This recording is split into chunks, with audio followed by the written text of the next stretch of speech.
Today we're rating Junior A hockey leagues. The Junior Hockey News has released their own list. We're going to go over it and kind of contradict them.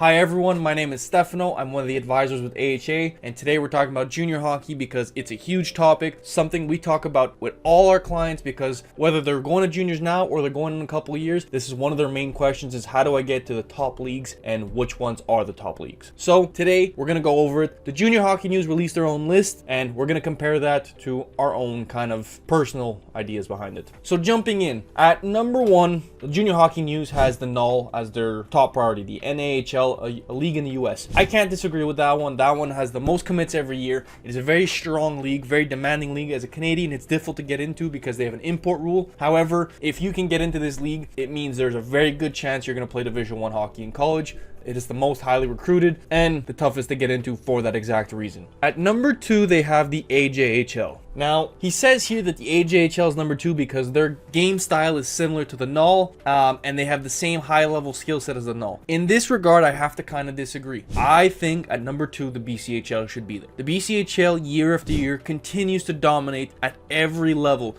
whether it's league play, top 20 rankings in Canada, the Centennial Cup, the NHL draft. The BCHL continues to develop the highest amount of players that move on to the next level, and to be honest with you, they're going to be my number 2. It will not be the AJHL, especially now that they're unsanctioned. It gives them access to many more players that they could not have before, so I'm really going to slot them in at number 2. At number 3, I will be putting the AJHL. I think it is a very close second to the BCHL in Canada. It is an extremely difficult league to get into because they're super talented, super well taken care of. Players move on to higher levels, NHL draft, NCAA, just not as much as the BCHL. That's why they're at number 3 for me. And to be honest with you, I don't know if there's something about the water in Alberta, but all the guys seem a lot stronger than the guys out east. That might just be a personal opinion. At number 4, he has the OJHL because at number 3 for him, he had the NCDC. I will put the NCDC at number 4. I think that is a very strong league in the United States. Another unsanctioned league, which means the players can come and go as they want, which is great for developing the league and having higher level players play in that league.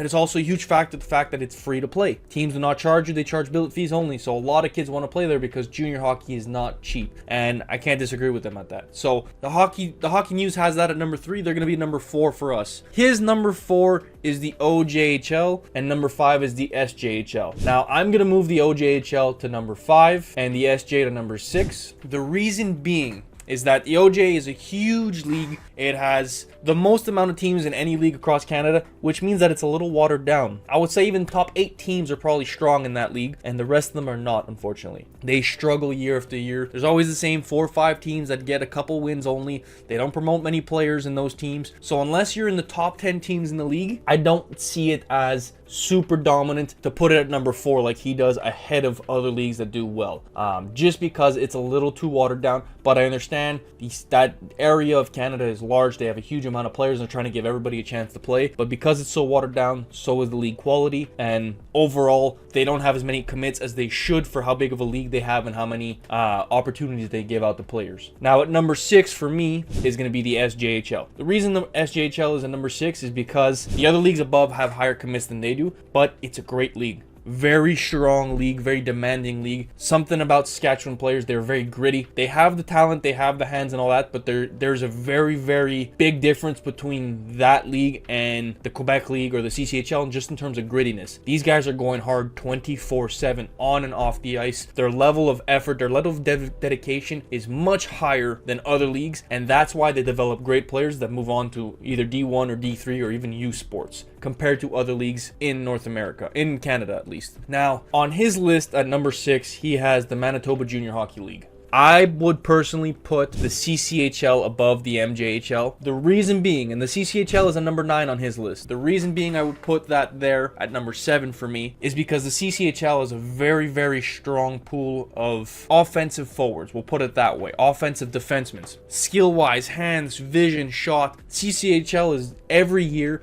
their top 5 or 6 teams in the League of 10 has unbelievable players that show exceptional skill that promote to the D1 level very well, and those skill players are continuous skill players at the next level. And I don't know what it is, but the CCHL does a great job of showing that skill side. They lack a bit of grittiness like the SJHL, but they do have that asset on their end. So for me, they're going to be above the Manitoba Junior League. The Manitoba Junior League is going to come after the CCHL at number 8 for me, just because it's another great junior league. Gritty like the SJ, maybe not as gritty, and not as skilled as the CCHL, but they also don't have as many commits as the CCHL at the D1 or D3 level. That's why they fall below them. Still a great hockey league. If you can play junior A there, great overall program, great league to play in, and it's developing. It's getting better and better every year, and a lot more coaches are going to scout there. So I think it'll move up quite a bit in the list in the next couple years, but that's where it falls for me. Now, on this list, they have the NOJHL at number 7. I don't see that at number 7. They have the BCHL at number 8. That, to me, blows my mind. BCHL should be much, much higher. With that being said, the NOJ would come after the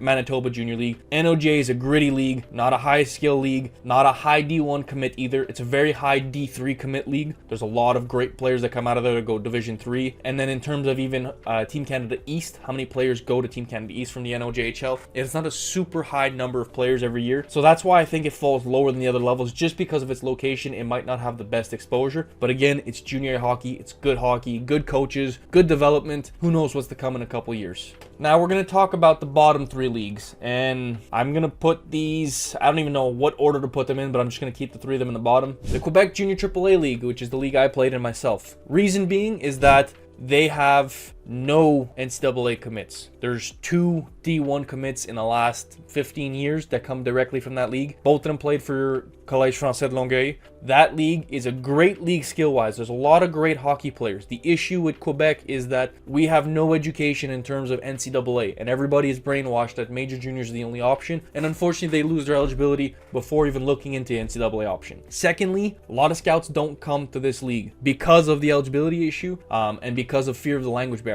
So those 2 reasons cause this league to drop super low on the list, because there's a lot of great hockey players. There is good hockey in Quebec. However, the exposure is not there, and that needs to change. And I think there's a new crowd of coaches that are coming into that league that understand that and are pushing to move this league higher up, because we do well super every year. The top 2 teams are always in the top 20 rankings. We got players at Team Canada, so there are good things coming. Next, there's the Maritime League. Again, a good hockey league. The issue is that they don't have high exposure NCAA, and about 95% of those players go to major juniors. So they lose their eligibility and then just end up playing junior A, and that's kind of it. So instead, in terms of progression and in terms of exposure, there's not much there in that league for anybody. Lastly is the SIJHL. The SIJHL has improved tremendously. It has taken very, very big steps in short amount of time to develop and become a strong league, and I think within 3 to 4 years it'll move up this list quite a bit. However, it's still new. It's a downgraded junior A league, lower end, still developing. They're still getting their name out there. They're still getting the good players to come over. So it has been a bit of a struggle, and that's why they're at the bottom of the list. But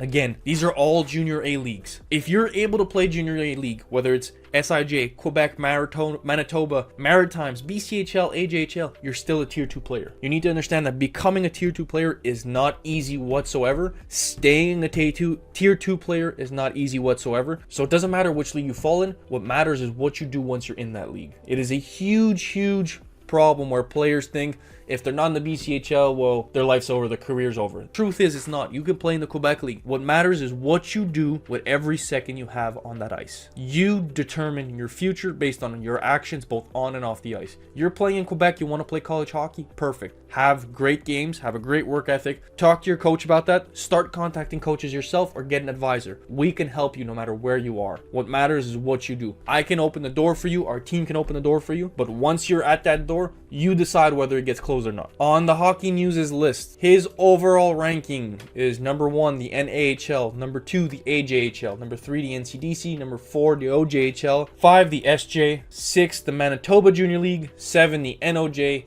8, the BCHL, 9, the CCHL, 10, the Maritimes, 11, the Quebec Junior AAA, and 12, the SIJHL. Clearly, we have some different takes here, but that's okay, because at the end of the day, it doesn't matter which league you fall in. What matters is what you do. So if you get a chance to play in any of these leagues, do it, prove your worth, and maybe you can move up to another league or a different team, or get yourself in a better situation if you're not happy there. Guys, thank you guys for watching. Don't forget to hit the subscribe and the like button. Hit that bell to stay tuned for any videos that come out later on. If you have any questions about this, obviously send us a DM. We can definitely talk more about each league and about how to get to them. These are all things that we do on a daily basis, and we do it because we love hockey just as much as you. So of course, stay tuned for more, and in the meantime, keep working on your skills, because who knows what can happen tomorrow.